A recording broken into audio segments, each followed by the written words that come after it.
Ceci est le nombre d'êtres humains sur la planète. Des milliards de gens. Et nous sommes tous différents, uniques. Mais nous avons une chose en commun. Notre corps. Nous allons voyager de la conception à la naissance et au-delà. Ce qui va exhumer certains de nos secrets les plus enfouis. Le processus de conception, il continue toujours de me surprendre. Mettre à nu les capacités incroyables de notre corps. Chaque cellule du corps humain est essentielle et vitale. Et révolutionner la façon dont nous pensons à nous-mêmes. Celui qui regardera ce programme deviendra une personne différente. Vous ne vous verrez plus jamais de la même façon, après avoir examiné votre corps par les nombres.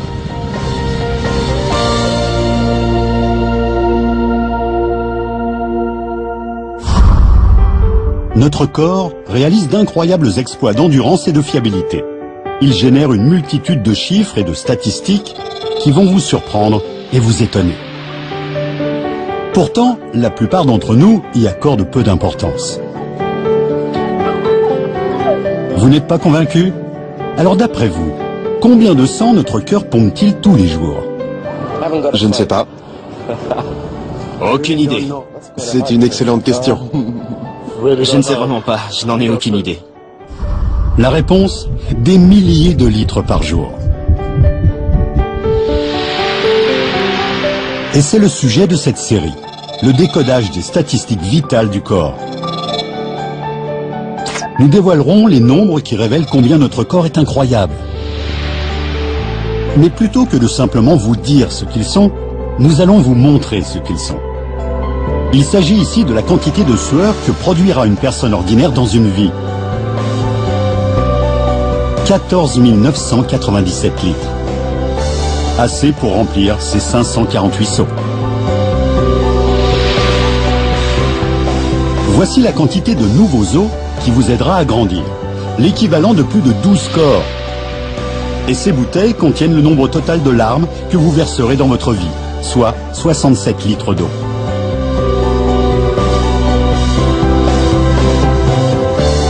Mais ces chiffres sont plus que représentatifs. Ils révèlent aussi une histoire. C'est notre histoire, le voyage de notre vie entière. Dans cet épisode, nous allons suivre les premières étapes de ce cheminement, à partir du moment de la conception jusqu'à notre premier anniversaire, en examinant les parties clés de notre corps en développement.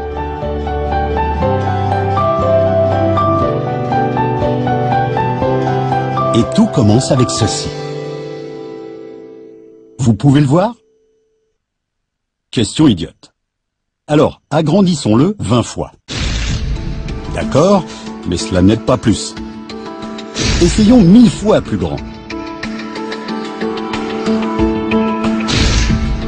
C'est une véritable cellule d'un corps réel d'environ 2 millièmes de millimètre de diamètre. En fait, c'est une cellule du cerveau, l'une parmi des milliers de différents types de cellules que contient notre corps. Certaines nous donnent de l'énergie, d'autres nous aident à transpirer, et nous en produisons des millions à chaque seconde. C'est parce que les cellules sont si petites qu'il est peut-être un peu difficile de s'intéresser au nombre impliqué. Toutefois, cela devient plus clair si vous y pensez de manière différente. Et si chaque cellule de votre corps était un grain de sable? Si tel était le cas, alors la quantité de cellules que vous produisez en 10 minutes ressemblerait à quelque chose comme ça. Notre corps génère environ 300 millions de nouvelles cellules à chaque minute, et elles sont nécessaires pour remplacer celles que nous avons utilisées ou qui se sont usées.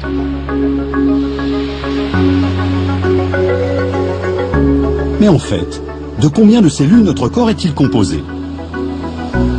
Eh bien, si chacune était un grain de sable, le nombre de cellules dans votre corps ressemblerait à ceci.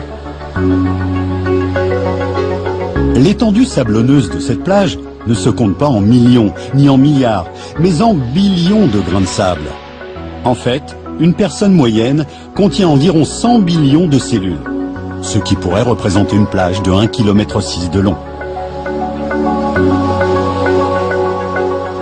Cela peut paraître beaucoup, mais chacune de ces cellules a une utilité différente et c'est exactement ce qui distingue l'homme des autres animaux.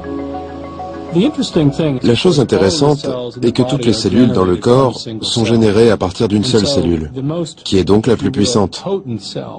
Et c'est cette cellule qui peut prendre toutes les orientations possibles. Cette première cellule, celle qui fera de nous qui nous sommes, n'est formée qu'au moment de sa conception. C'est alors que les 23 chromosomes de notre mère sont ajoutés aux 23 de notre père pour créer notre propre plan biologique, notre ADN individuel.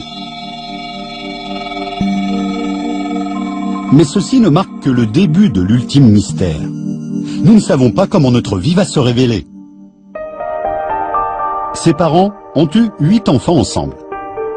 Mais regardez-les en détail. Il est clair que leur ADN leur a donné à chacun des caractéristiques propres. Leurs attributs, leurs goûts, leurs forces et leurs faiblesses vont les distinguer aussi clairement que si chacun avait eu des parents différents. Alors et vous? À qui ressemblez-vous? À votre père ou à votre mère? J'ai le nez de mon père, mais je dois ressembler plus à ma mère, car tout le monde me le dit. Je tiens plus de mon père parce que mon père a une barbe. Je dirais que je ressemble à ma mère, je partage également ses valeurs morales. Ma mère, j'ai les mêmes émotions, je suis très sentimentale. Génétiquement, je dirais que je tiens plus de mon père. Tout le monde dit que je lui ressemble plus qu'à ma mère.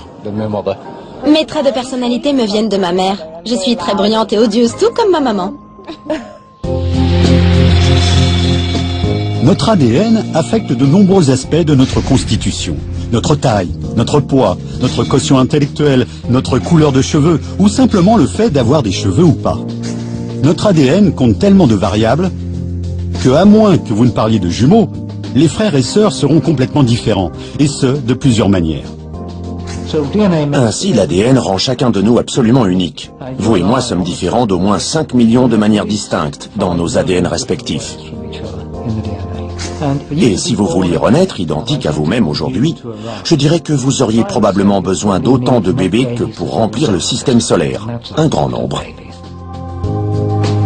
En effet, déterminer exactement qui nous sommes relève d'un jeu de hasard absolu.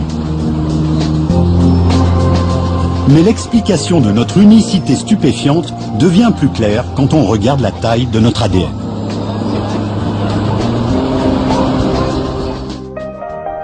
Ce couple attend son premier bébé. Et comme chaque parent le sait, tenter de s'entendre sur un prénom peut être une source de débat. Toutefois, le nombre de prénoms possibles devient dérisoire si on le compare avec la quantité d'informations contenues dans l'ADN de leur bébé.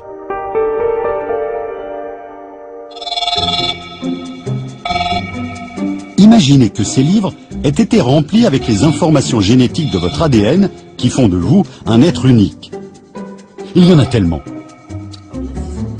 Elles pourraient tenir dans les 564 livres de ces étagères et il faudrait 9 ans et demi pour les lire à haute voix. Comme le dit l'expression, en voilà du détail. L'ADN est une molécule étonnante qui mesure plus de 2 mètres et qui est présente dans chacune des cellules de notre corps.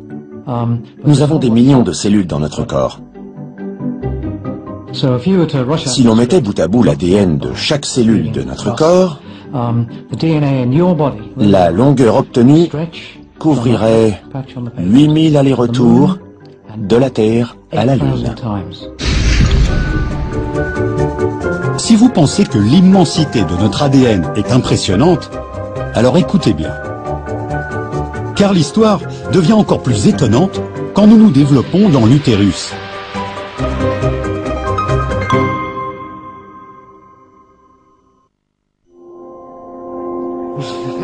Demandez à n'importe quel parent. Il vous dira qu'il y a quelque chose de miraculeux en chacun de nous. Et il aura raison.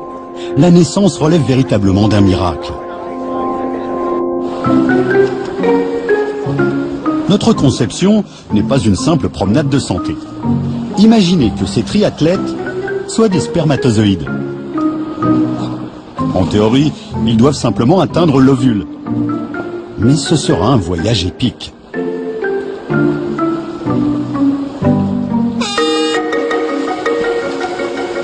Au départ de cette course pour féconder l'ovule, il y a 400 millions de spermatozoïdes concurrents.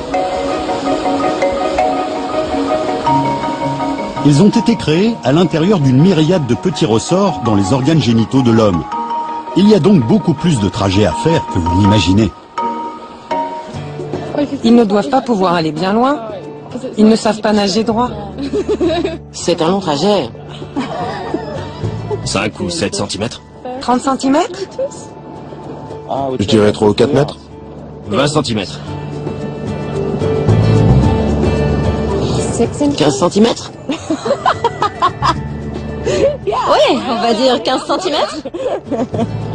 C'est plutôt loin. Il est minuscule et ça doit représenter beaucoup pour lui. En fait, ça dépend du garçon. C'est vrai. Je dirais peut-être 30 alors. Créer 400 millions de spermatozoïdes nécessite 500 mètres de tubes dans les testicules de l'homme.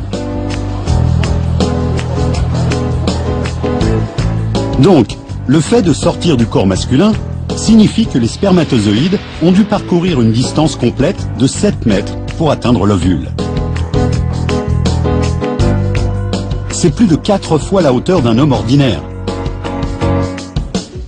Rappelez-vous, ce petit spermatozoïde mesure seulement 0,05 mm et le liquide dans lequel il nage est très épais. En fait, le trajet d'un spermatozoïde jusqu'à l'ovule serait l'équivalent humain d'une personne nageant 270 km, mais dans une vraie mélasse.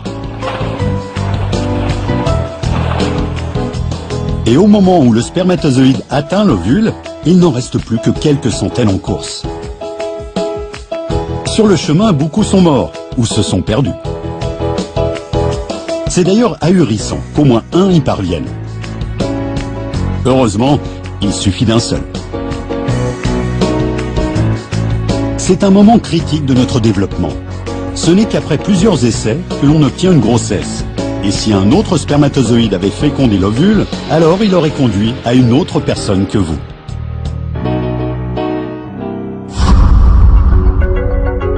« 36 heures après la fécondation, l'œuf commence à se diviser. Après 2 semaines, des dizaines de milliers de nouvelles cellules ont été créées, chacune effectuant un rôle précis et essentiel dans le développement du bébé. Non seulement les cellules doivent se diviser et se répartir correctement et au bon moment, mais elles doivent aussi se déplacer vers les bonnes zones, de sorte qu'une partie puisse constituer le véritable bébé, une autre puisse former le placenta nécessaire à l'alimentation du bébé, et enfin d'autres pour former la poche amniotique. Après 3 semaines, notre cerveau et la moelle épinière commencent à se développer, et notre cœur a déjà commencé à battre. Mais nous parlons encore d'une vie qui est incroyablement petite. Et pour montrer à quel point, nous avons créé ce modèle à l'échelle d'un embryon de 4 semaines, fait de dizaines de graines.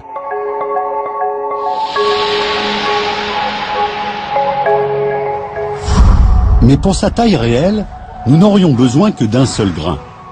À 4 semaines, notre embryon n'est pas plus grand que ce pépin de pomme.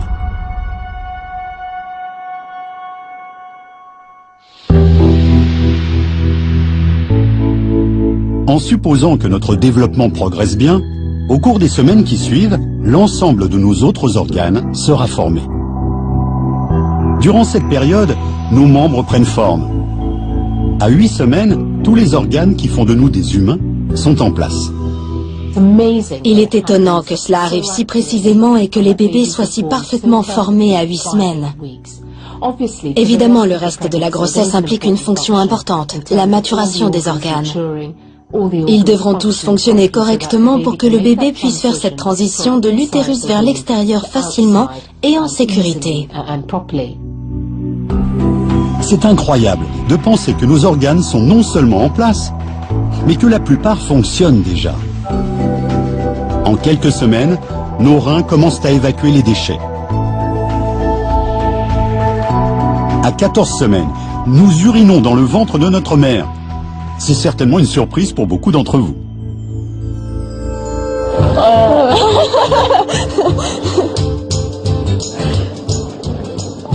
Je ne le crois pas. Je sais, j'ai 2 enfants et à la naissance, l'un d'eux était en train de faire ses besoins. S'il absorbe les nutriments via le cordon ombilical, il y a bien quelque chose qui doit sortir. J'en reste bouche bée. C'est incroyable. Ça doit être dégoûtant. C'est un peu dégoûtant, oui. Dégoûtant ou pas, c'est vrai.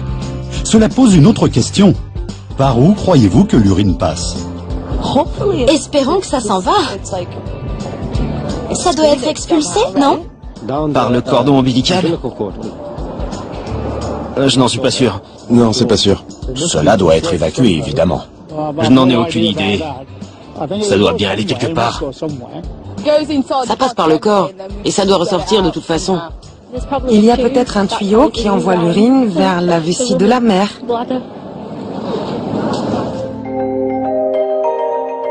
Comme tous les bébés, celui qui est dans le ventre de cette femme est entouré de liquide amniotique. Il protège et nourrit le fœtus. Et c'est dans ce liquide que va l'urine du bébé. Mais avant d'être dégoûté à la pensée de ce bébé flottant dans une mer d'urine, détendez-vous. Le corps de notre mère renouvelle constamment le liquide amniotique, le remplaçant par des aliments propres toutes les 3 heures. Si vous deviez tout mettre dans des verres, cela ressemblerait à ceci. En moyenne, une femme enceinte va produire 849 litres de liquide amniotique pendant une grossesse. Traiter tout ce liquide est l'une des raisons pour lesquelles les femmes enceintes doivent boire plus. Donc, si une future mère vous demande un verre d'eau, n'hésitez pas à lui en offrir un très grand.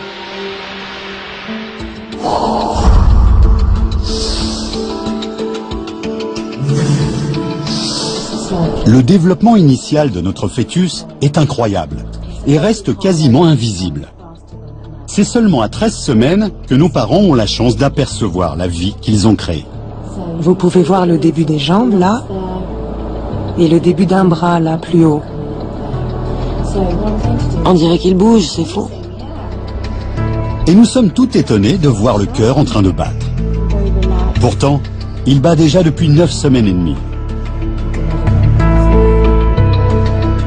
Et jusqu'à maintenant, il aura déjà battu 11 millions de fois. Cet organe étonnant fonctionnera sans arrêt toute notre vie. Ça paraît angoissant de le voir battre aussi vite, mais c'est parfaitement normal.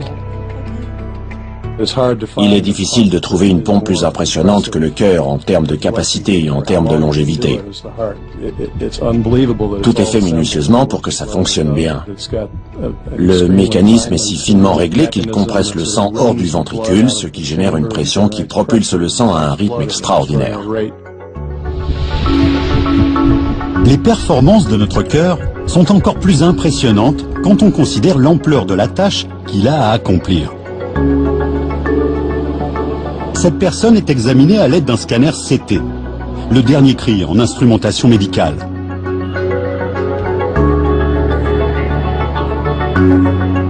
Il offre une vue incomparable sur les parties internes du corps. En regardant nos vaisseaux sanguins, il est assez clair que notre cœur doit pomper le sang dans un système extraordinairement compliqué. Mais combien de kilomètres de vaisseaux sanguins avons-nous dans le corps? Il y en a beaucoup. Je sais qu'il y en a beaucoup. 5 km? 8 km de vaisseaux sanguins dans notre corps. Au pif, je dirais qu'il y a environ 16 km, mais je ne sais pas vraiment. 70, 80 km bien enveloppés dans notre corps. Je vais dire 160 km? Je vais dire 2000 km de vaisseaux sanguins. Des milliers, sinon des millions. Elle dit que l'on pourrait faire le tour du monde 2 fois. Je pense que c'est un peu beaucoup. Voyons les vaisseaux sanguins les plus répandus. À part quelques artères, la plupart de nos vaisseaux sanguins ressemblent à ceci. Ce sont des capillaires, mesurant 1/20 d'épaisseur d'un cheveu. Additionnés, ils sont au nombre de 40 milliards en nous, transportant notre sang aux confins de notre corps.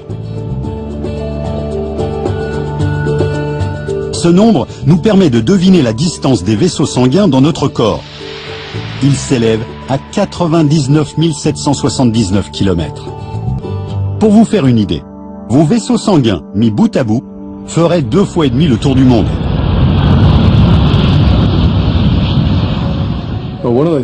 L'une des choses incroyables sur le cœur, c'est que contrairement à d'autres pompes, il tient dans ce petit point, au maximum dans 2 points.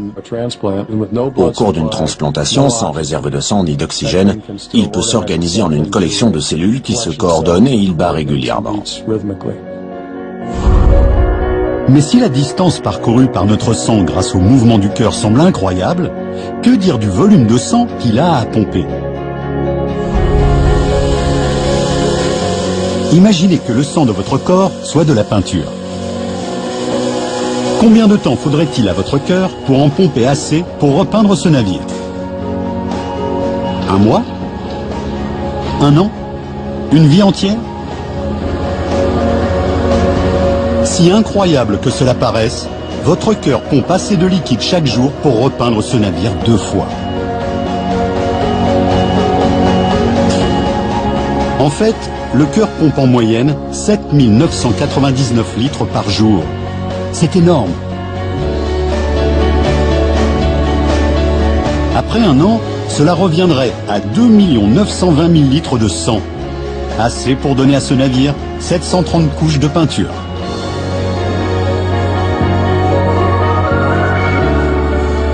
Ce nombre peut vous paraître ridicule, mais si notre cœur ne pompait pas tous ces litres, notre corps ne fonctionnerait pas du tout.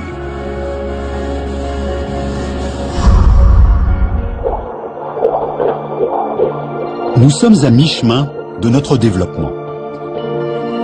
Mais déjà en mesure de détecter le monde à l'extérieur de l'utérus.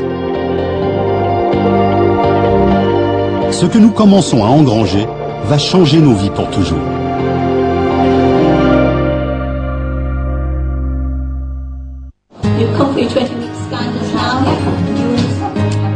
À l'échographie de la 20e semaine, nous sommes à mi-parcours. Mais nous sommes encore relativement petits, seulement 16 cm. Cependant, après 20 semaines, des transformations extraordinaires ont lieu en permanence dans cette chaleureuse petite poche. Ce bébé a l'air absolument charmant et se développe conformément à ce qu'il doit être à ce stade de la grossesse. 250 000 nouvelles cellules du cerveau sont créées à chaque minute. Nous avons déjà des empreintes digitales. Voyons comment ce bébé grossit. Durant les 2 derniers mois, notre poids a augmenté 16 fois. Et c'est de cet endroit que tout ceci provient, évidemment. C'est comme si vous grossissiez de 1000 kilos, le poids d'un ours polaire, en seulement 8 semaines.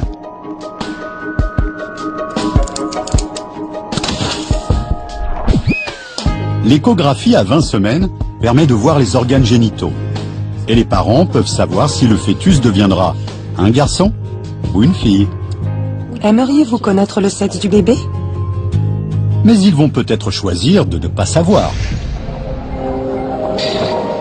Sur les formulaires, on nous demande d'écrire notre sexe. Il nous définit, mais pas aussi clairement qu'on pourrait le croire.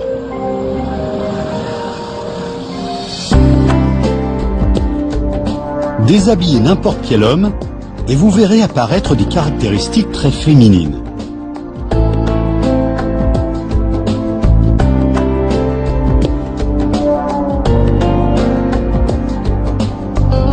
Vous n'êtes pas convaincu? Vous êtes-vous jamais demandé à quoi servent les mamelons des hommes? Je ne sais pas pourquoi les hommes ont des mamelons. Parce que nous sommes jaloux des femmes. Je me suis toujours demandé à quoi ils servaient. Les mamelons de l'homme sont là pour frimer. Nos mamelons? Ce serait bizarre si les hommes n'en avaient pas. Ouais. Les hommes ont des mamelons, ça doit être la touche finale du créateur. Notre sexe est déterminé par le chromosome Y de notre père. Mais cela prend beaucoup de temps.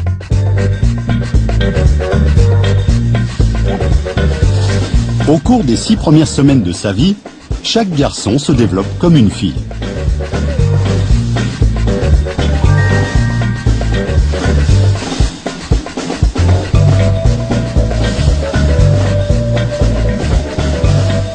C'est seulement après 6 semaines que la production de testostérone stoppe le développement des organes féminins.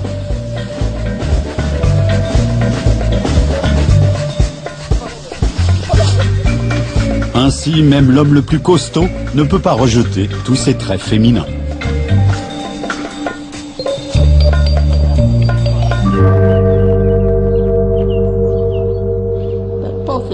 Le bébé dans le ventre de cette femme se révélera être une fille, et elle réagit déjà au monde autour d'elle. Après 17 semaines, notre fœtus sera capable de sentir son environnement et le goût du liquide amniotique. À 20 semaines, il sera sensible au son des battements du cœur de sa mère et du sang se déplaçant dans le cordon ombilical. Ce ne seront que les premiers des millions de sons que nous entendrons chaque jour de notre vie. Nous savons qu'il entend des choses relativement tôt, qu'il réagit à la pression, au son et qu'il répond à des vibrations. Tout ceci arrive assez tôt. Ce n'est pas seulement au moment de la naissance. Notre capacité à distinguer un son d'un autre est peut-être l'une de nos plus étonnantes réalisations, mais pas nécessairement dans la façon dont nous l'imaginons.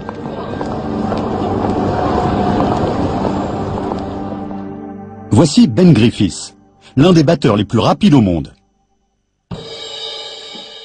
Il est capable de frapper 1060 coups par minute.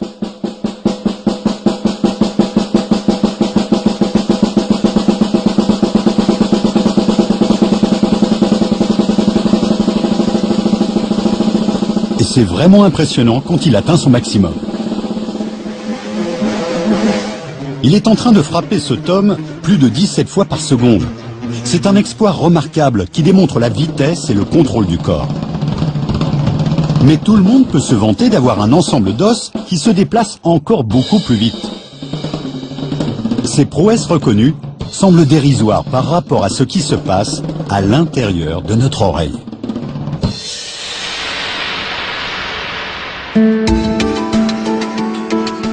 Ces 3 os, les plus petits de notre corps, permettent de convertir les ondes sonores en signaux électriques dans notre cerveau. Le plus petit d'entre eux, l'étrier, mesure juste une fraction de centimètre. Mais ce qui lui manque par la taille se rattrape par le mouvement. Suspendus sur les ligaments de l'oreille moyenne, ils sont mis en vibration par les ondes sonores frappant le tympan. Ces vibrations sont essentielles à l'ouïe humaine et sont incroyablement rapides. Votre moteur de voiture tourne généralement à plusieurs milliers de tours par minute. Mais ce n'est rien comparé aux os de votre oreille. Ils font 20 000 mouvements par seconde, comme un moteur qui tournerait à 1,2 million de tours par minute.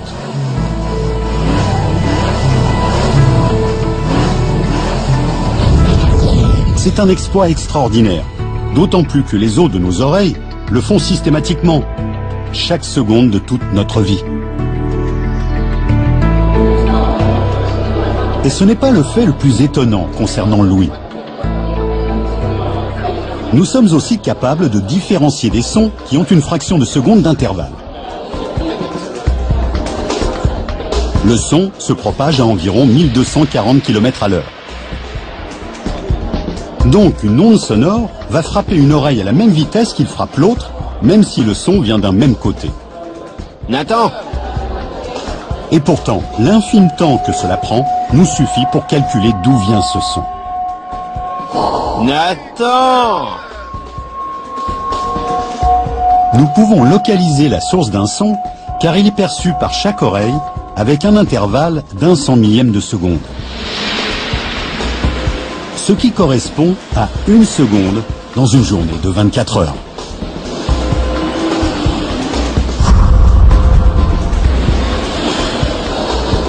Et sans cette capacité à identifier d'où proviennent les sons, toutes sortes d'activités, comme par exemple suivre une conversation ou traverser la rue, deviendraient impossibles.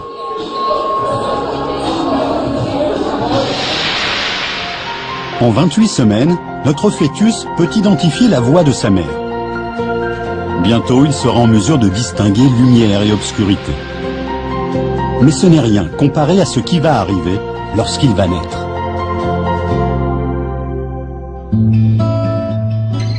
Voici la petite Sophie. Elle n'a que quelques semaines. À bien des égards, Sophie est totalement unique. Mais elle va devoir s'habituer au fait qu'elle partage sa date de naissance avec plusieurs autres bébés. Beaucoup d'autres en fait. Plus d'1/4 de million d'autres pour être plus précis. En réalité, dans le monde, 3 bébés naissent chaque seconde. Ils ont tous en commun le fait d'avoir atteint le plus grand des accomplissements.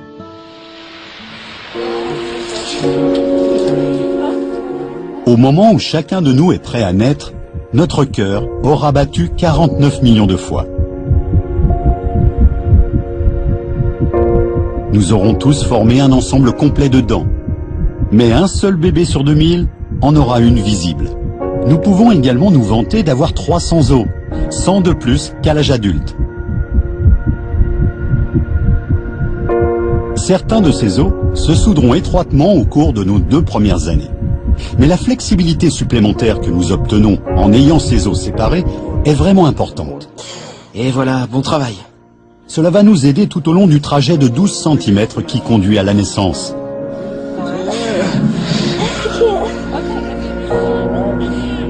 Ah, elle pleure. Il y a beaucoup de choses étonnantes concernant l'accouchement. Le fait qu'il se produit au bon moment, le fait que le bébé et la mère communiquent, qu'ils sachent quand le travail est en cours, le fait que le bébé soit dans la bonne position et que les contractions le poussent et le fassent sortir la plupart du temps. C'est un incroyable processus. Une fois né, les changements qui interviennent sont énormes et rapides. Nous allons connaître le premier des 490 millions de souffles que nous prendrons au cours de notre vie. Mais nos premières semaines de vie seront dominées par une seule activité.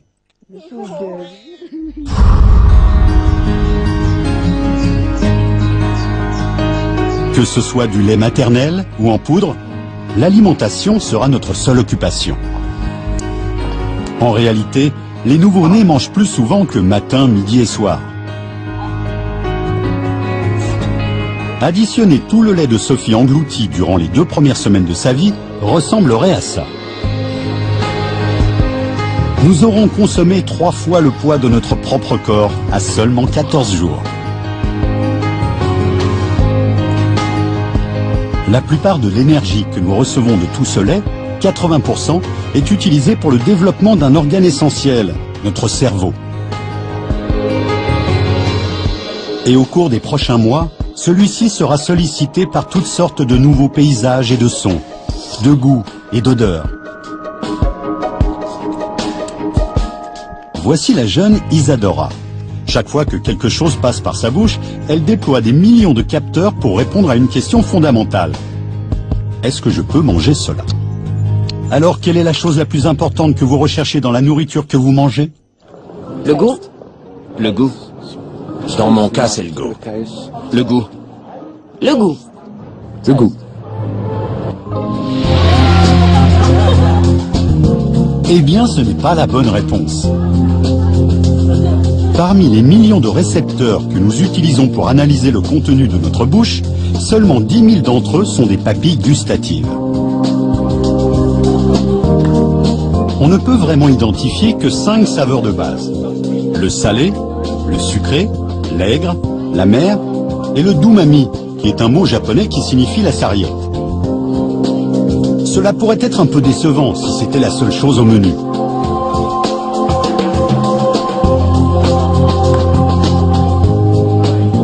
Heureusement, la combinaison de ces goûts de base nous donne plus d'options chaque fois que nous allons au restaurant. En fait, notre sens du goût est bien inférieur à notre sens de l'odorat.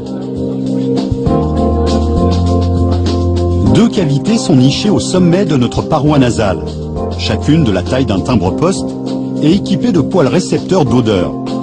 Environ 10 millions en tout. Avec 10 pour chaque cavité, cela fait 100 millions de poils. Ce qui représente une surface 1000 fois plus poilue que la tête d'une personne moyenne. Tout ceci étant caché dans votre nez. C'est ce nombre qui donne à votre nez sa sensibilité incroyable. Et là où la langue ne peut distinguer que 5 goûts de base, votre nez peut distinguer 10 000 odeurs différentes.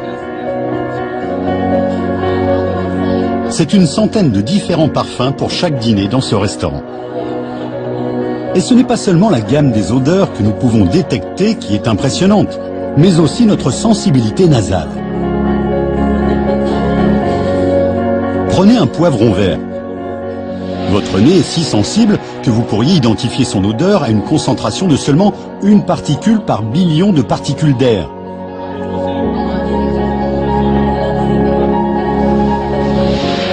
Ce serait comme être capable de repérer seulement 100 grains de sable bleu au milieu des milliers de milliards contenus sur cette plage. Et cette capacité à sentir la nourriture avariée nous a aidés à survivre depuis des milliers d'années. En grandissant, c'est notre vision que nous commençons à apprécier de plus en plus. Et les chiffres associés à notre sens de la vue sont peut-être les merveilles les plus incroyables à voir.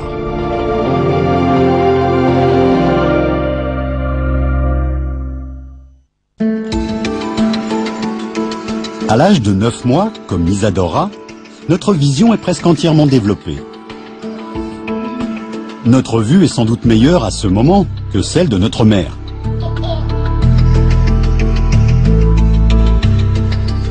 Et même si juste après la naissance, on ne voit pas plus loin que maman, on peut maintenant profiter de la vue de tout l'univers.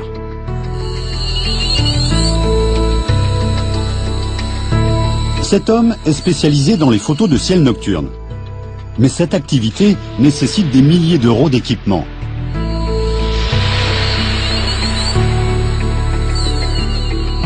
Par ciel clair, vous pouvez voir les constellations comme celle-ci à l'œil nu.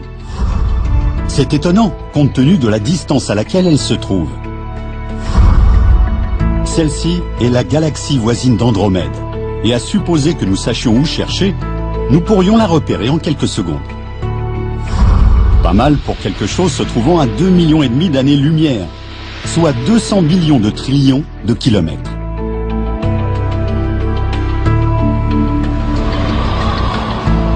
Si la sensibilité de notre œil est stupéfiante, qu'en est-il de notre capacité à percevoir la couleur? Combien de couleurs peut-on réellement voir? Plus d'une centaine, je crois. Des milliers de couleurs, peut-être, je ne sais pas. Des centaines, des milliers. Ouais, des milliers. Combien de couleurs? Je dirais 25. 74. Des centaines? Non, il y a bien plus de couleurs que ça. Des millions de couleurs. Je ne sais même pas le nom des couleurs que je vois parfois. Mais je vais dire beaucoup, beaucoup. Des millions de couleurs. Ce tableau de référence comporte 1000 couleurs et s'étend sur 5 mètres. Si l'on veut qu'il reflète tout ce que nos yeux sont capables de distinguer, alors il faudrait qu'il soit long d'1 kilomètre.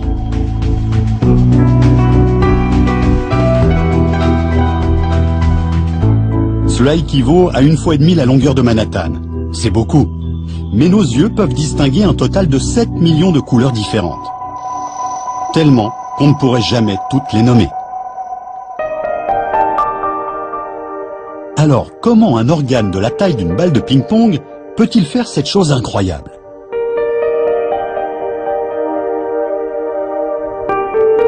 Imaginez ce coussin à épingles comme la rétine de votre œil, la partie qui enregistre la lumière. Elle mesure 11 mm² de superficie sur 1/4 de millimètre d'épaisseur et est remplie de récepteurs de lumière. Ces récepteurs nous permettent de détecter la moindre lumière et nous aident à discerner les plus subtiles différences de couleurs. Mais ces 200 épingles enfoncées ne sont rien par rapport au nombre de récepteurs de lumière placés sur notre rétine.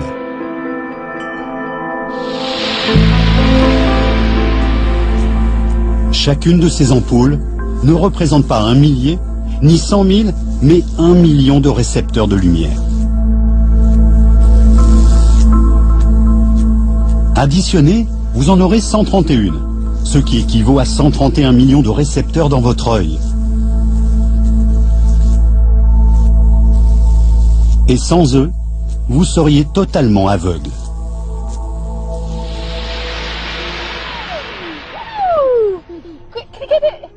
Nos performances visuelles ne sont qu'une parmi beaucoup d'autres. À tout juste 1 an, nous avons déjà laissé notre empreinte sur la planète et sur les gens qui nous entourent.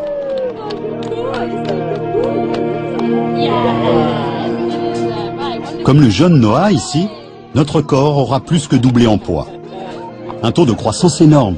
C'est pourquoi nous aurons passé la plupart de ce temps à dormir. Pendant notre première année, nous aurons dormi pendant 5957 heures, soit 248 jours, un pour chacun de ces oreillers.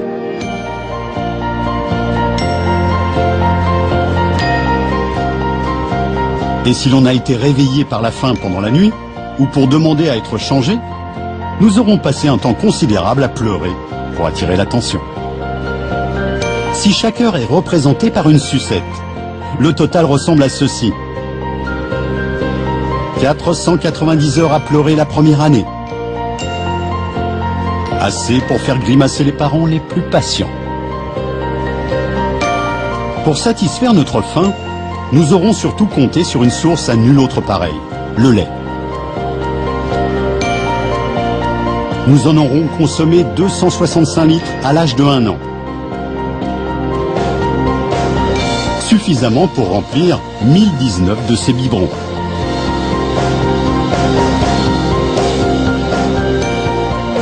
Toute cette nourriture n'est pas sans conséquences.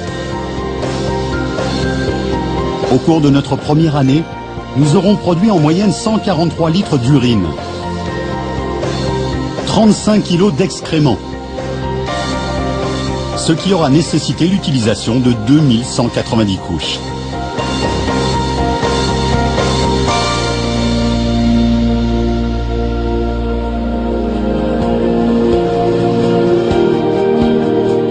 Mais devant lui, un nouveau monde se profile. Avec les premiers pas, notre compréhension et nos capacités vont faire un énorme bond en avant, pour peu que l'on reste debout.